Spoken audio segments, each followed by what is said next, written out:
At the current oil prices in Kenya, taxes and levies constitute half of what Kenyans pay at the pump. You can imagine that.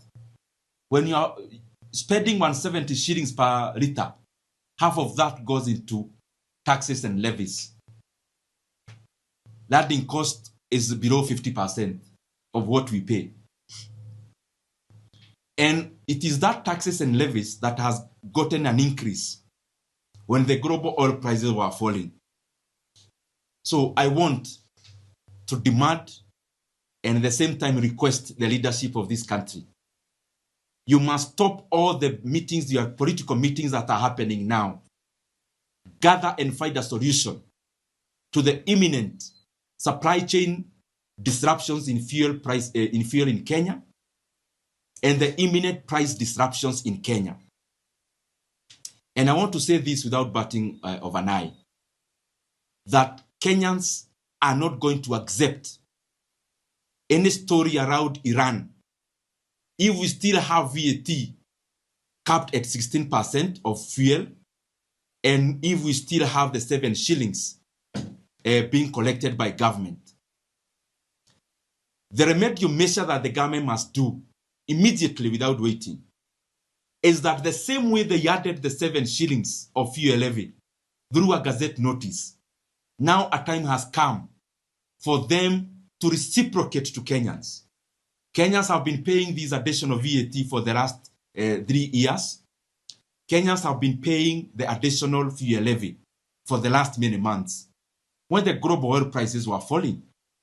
Now that there is a reversal of that, it is now on the side of government to also reciprocate by cutting VAT from the current 16% to even 0, and also thinking about how to denounce and rescind the 7 shillings fuel levy that was added in the year 2024. That has to happen. And because many times we talk to these guys in government and they think that we are only talking to criticize, I want to tell them that the best advice they have had in this quarter of the year is this one. And the sooner they do it, the better. Because Kenyans will force you to rescind the 7 shillings fuel levy. Kenyans will force you soon to rescind the 8% additional VAT that was introduced. Kenyans cannot shoulder the fuel price disruptions on their own. Our economy can also not afford to shoulder any additional cost. It is now beholden and on the side of government that a time has come for Kenya to lower VAT on fuel products. And a time has also come, which is now, not next month, now, for Kenya to rescind the additional 7 shillings in fuel levy that was instituted when the global oil prices were falling. We've been talking about the issue of securitization. And those in government only had the opportunity to criticize the messenger, not the message. Now, a time has come for you to see the reality with your own eyes. That the 7 shillings that was added in 2024 was illegally again securitized by the government. Now that illegality has to be undone because it is now the global economy, the local economy is in a desperate situation. And a desperate situation always calls for desperate measures. We must act when there is still time on the table. And the action, as I have enumerated, is that we have to do away with the taxes and levies. Because the other alternative that the government has is to institute the subsidy again back that was happening in 2022. So we are waiting to see the same people who criticized vehemently the subsidy. We are waiting to see then what they are going to do. But we are offering them a very clear solution, and we hope they are going to take it. Those in government are also on record in 2022 claiming that the oil industry in Kenya is full of cartels, because they were questioning then how fuel is higher in Uganda, is lower. Fuel prices are lower in Uganda than they are in Kenya. A time has come for them now to answer Kenyans the same question they asked. That at this particular time as we talk here today, in all the regional economies, that Kenya has the highest fuel prices. What an oxymoron is that Uganda, all their fuel requirements pass through Kenya in our port. That the people in Uganda are paying lesser. They are paying less at the pump than Kenyans are paying at the pump. That even with Iran and the rest, that a person in Tanzania today is paying 20 shillings less per liter of petrol than a Kenyan is paying. That a person in Rwanda is fueling their car at a cheaper price than Kenya. Those are the things that we must confront now. That yes, we need our economy to grow, but we cannot grow our economy through wishes and words of mouth. It must be through action. And one of the action is to lower the input cost. And the higher input there is in terms of production and in terms of consumer products, it is basically energy. And the bigger part of it is fuel.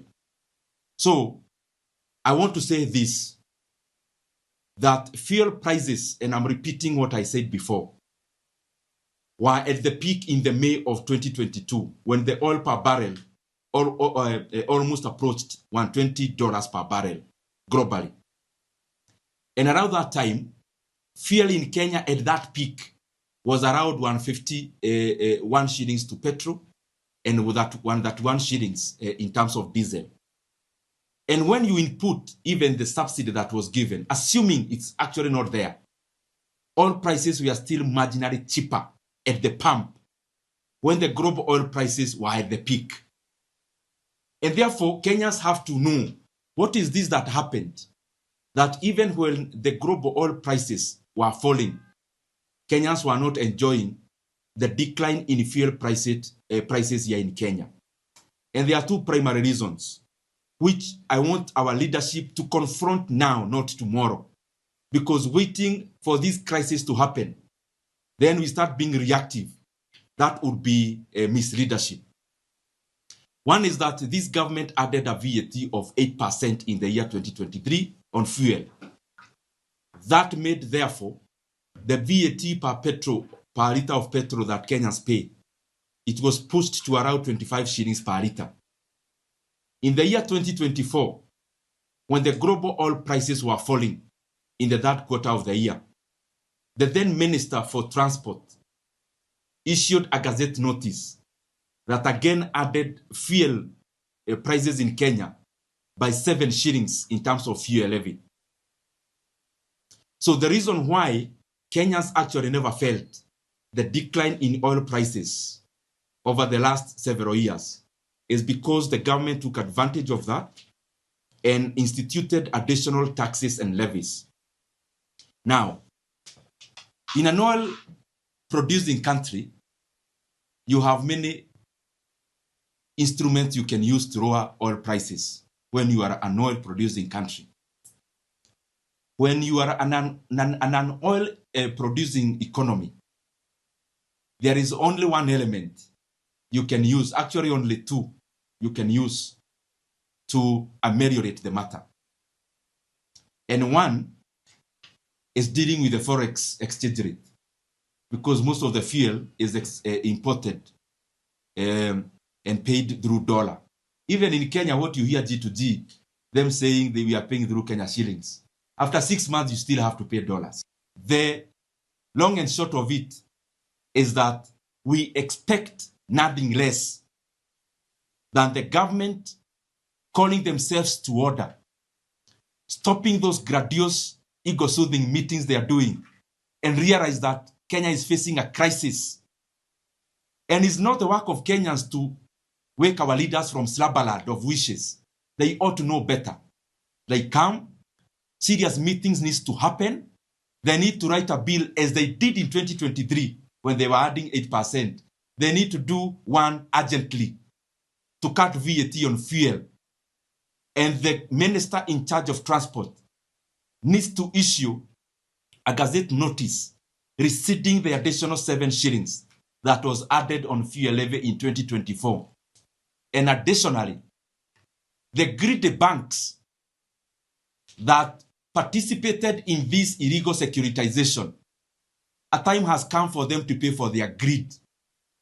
They must give a moratorium in terms of the 7 shillings that they are now purportedly collecting, which is 32 billion a year. A time has come for them to now book that money into their non-performing loans, because it will be a non-performing loan soon. It was illegal to securitize. The banks knew it is illegal. It was illegal. But because of their greed, they went ahead to play the tune and to dance on the tunes. Everything that is profitable has also a pitfall of the current situation we are having today. So the same banks that celebrated in this illegal act of securitization, it is now time for them to pay for their greed. Very lastly, it is now an opportune time for Kenya to know this animal called G2G, what it is about. Because many colors are painted on this monster. But the monster called G2G is just a cabal of patronage. And I want you to do your homework. Even Kenyans, please check the changes that even happened to the companies that deal with G2G. And you realize it is all politics. After the reorganization of this government, what was shared was not just positions. It was also spoils. That is why you realize some companies were added who belong and are owned by political actors into G2G program after this current mongrel of a government. Why? It had nothing to do with dollars and fuel prices. It had everything to do with monopolizing the imports of fuel in Kenya. And it is no coincidence that the same people who are the real owners of G2G companies